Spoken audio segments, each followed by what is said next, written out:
नमस्कार, स्वागत है आपका मेरे चैनल आपकी दीदी ललिता में। तो आज मैं आपको बताऊंगी कि भद्रा कौन है, क्यों नहीं करते हम भद्रा में कोई भी शुभ कार्य। तो देखिए, भद्रा जो है, हम भद्रा में जैसे ना तो गृह प्रवेश करते हैं, ना भद्रा में हम कोई मांगलिक जैसे शादी विवाह का कार्य हो वो करते हैं। जैसे हमें वर को या वधू को पक्का करने जाते हैं, जैसे उनके लिए कोई रिंग सेरेमनी है, या बहू मतलब या कोई बच्चा हो जाता है तो उसका कोई फंक्शन होता है, तो हम कोई भी कार्य हम ये भद्रा में नहीं करते।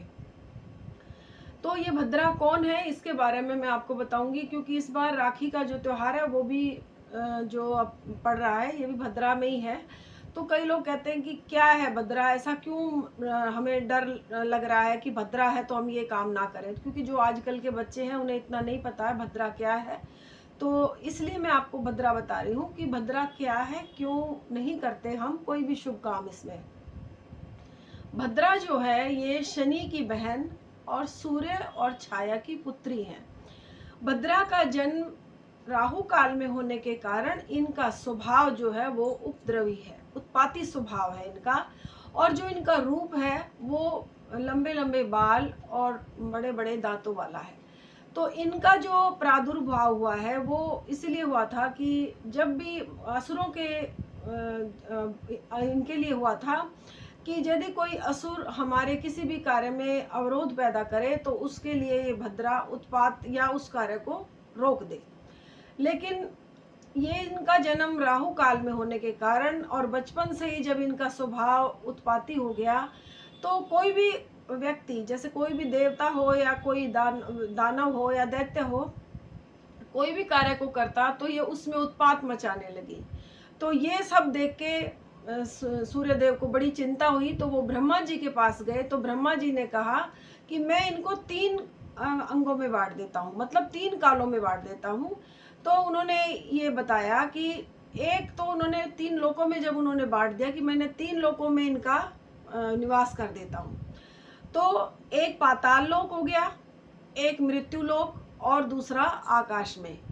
तो आकाश में जब ये भद्रा पाताल में या आकाश में होती है तो हमें किसी भी कार्य से, हम कोई शुभ का कार्य करते हैं तो उसमें हमें कोई डरने की आवश्यकता नहीं होती।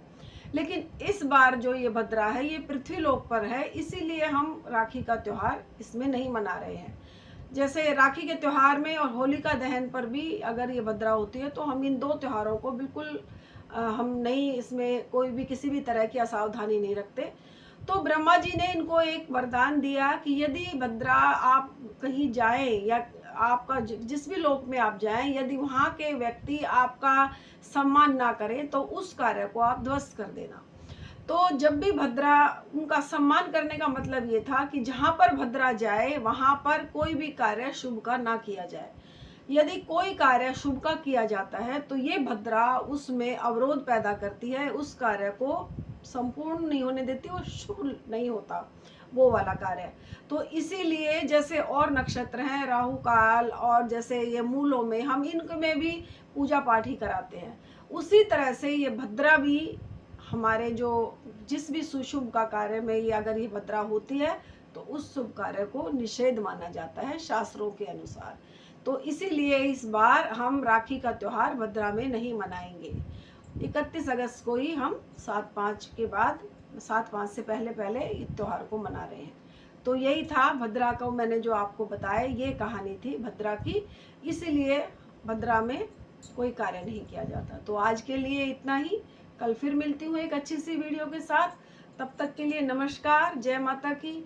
यदि आपने मेरे चैनल को सब्सक्राइब नहीं किया है तो मेरे चैनल को सब्सक्राइब कीजिए, लाइक कीजिए, शेयर कीजिए और मुझे आप ऐसे ही आगे बढ़ने का मौका दीजिए।